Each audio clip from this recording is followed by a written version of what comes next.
Défense. C'est de la légitime défense, absolument. Ouais, absolument. Ben oui, mais si tu étais gazaoui, tu l'aurais fait. Et moi aussi. Et n'importe qui l'aurait fait. Le cessez-le-feu à Gaza, vous y croyez? Une fois qu'ils auront tué tout le monde. Les gens qui se défendent sont considérés comme les coupables. C'est scandaleux. Il y a eu le 7 octobre. C'est le contexte, ça. T'as c'est pas ce l'histoire que- t'as pas les 60 ans qui s'est passé mais bien avant. En France, c'est incroyable, on est une colonie israélienne. Hein. Je ne confonds pas la violence de celui qui se défend avec la violence de l'agresseur.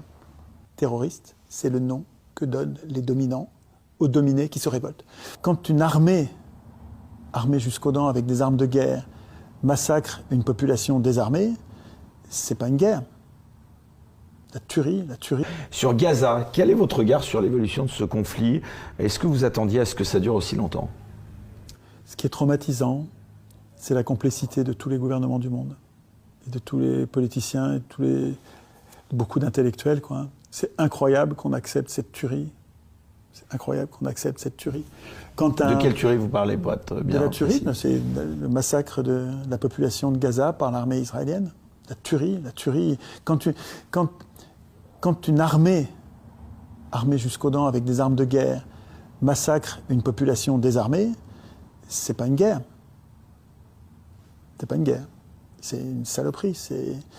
Il y a une volonté qui est affichée par les gouvernants israéliens. Il y a une opposition au massacre israélien à Gaza, beaucoup plus forte en Israël qu'en France. En France, c'est incroyable, on est une colonie israélienne. Hein. C'est incroyable qu'il y ait aussi peu de résistance. C'est scandaleux. Il y a, comment il s'appelle? C'est Émeric Caron qui... c'est Émeric Caron, comment il s'appelle? Oui, c'est lui qui proteste bien contre les massacres de Gaza en disant « mais vous êtes complices, enfin arrêtez de vous taire.